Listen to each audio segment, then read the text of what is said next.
Battle Through the Heavens. Chapter 146. The Poisonous Escape from the Myriad Medicinal Hall.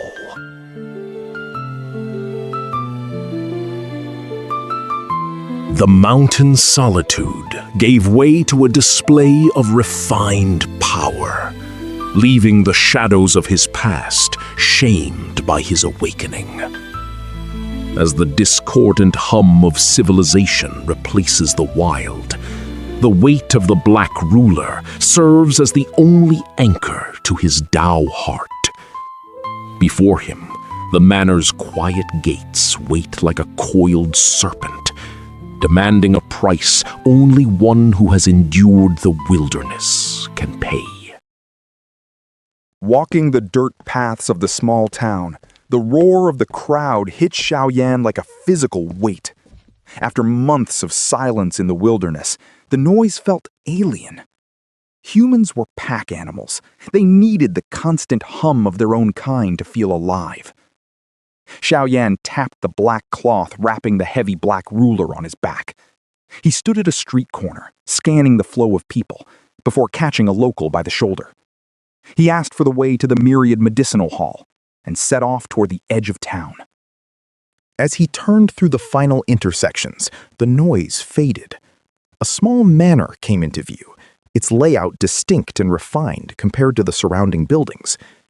10 heavily armed guards stood at the gate, their armor glinting under the sun. Xiaoyan frowned. He didn't want to alert the master of the house. He circled the perimeter, found a quiet stretch of wall, and scaled the stone without a sound. Inside, he ducked behind pillars and shrubbery to avoid the patrols.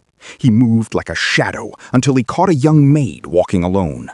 He snatched her from behind, pressing a hand over her mouth. The girl's eyes went wide with terror. Xiaoyan leaned close to her ear, his voice a low rasp. "Is the little fairy doctor here?" The girl gave a frantic, muffled nod. "Show me her room." Xiaoyan said. "Don't lie to me. If you do, I will strip you bare and toss you into the street for the guards to find." The threat worked. Tears welled in the girl's eyes as she pointed a trembling finger toward a secluded wing of the manor. Xiaoyan knocked her out with a quick strike to the neck and tucked her body into the shadows. He slipped past 3 more patrols and reached a quiet courtyard. 4 guards stood outside the main door. They weren't just protecting the room. They were watching it. Their eyes never left the entrance. Xiaoyan let out a silent breath.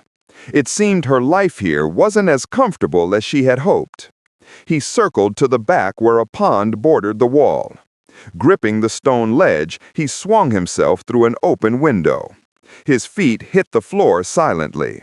The air inside was thick with the bitter, sharp scent of medicinal herbs.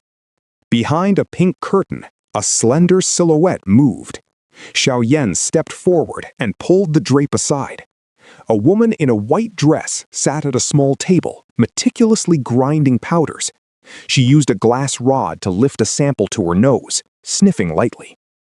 When she looked up and saw Xiaoyan's face, the coldness in her eyes vanished. She smiled and gestured for him to stay quiet, glancing toward the door. Xiaoyan sat cross-legged on the floor.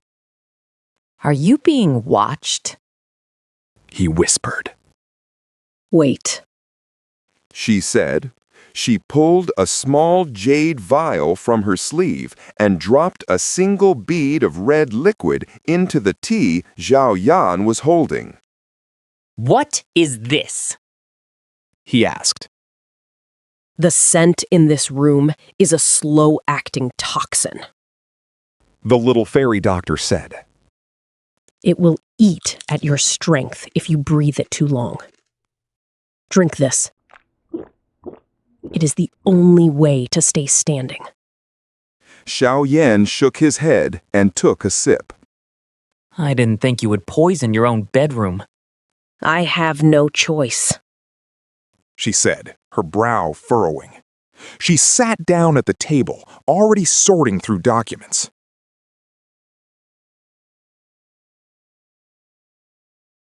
A weak woman has to use every trick she knows to survive. Weak? Xiaoyan laughed softly. Your poisons are more dangerous than any blade. Who are the men outside? The wolf-head mercenaries told everyone I found a treasure. The master of this hall, Mr. Yao, grew greedy. He wants my poison scripture. He has been polite until now, but his patience is gone. Today was his deadline. Then why stay? You could have poisoned your way out days ago. I was waiting for someone to save me. She said, her eyes dancing with sudden mischief. Besides, I needed his herbs for my experiments. This was the best place to study the 7-color poison scripture. She began sweeping her vials into a small bag. You surprised me, Xiaoyan.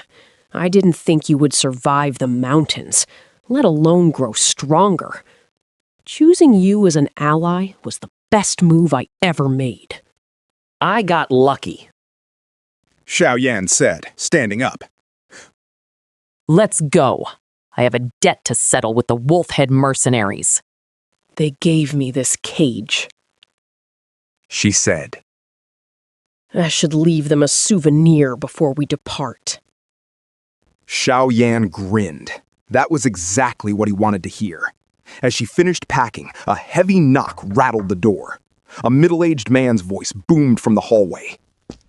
Little fairy doctor, are you well?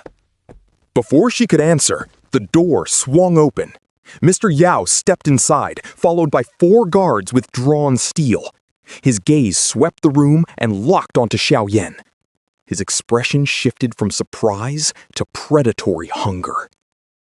And who is this? Yao asked, his smile not reaching his eyes. Xiaoyan. The young man replied. The wolf head's prize? Yao's eyes narrowed, then widened with glee.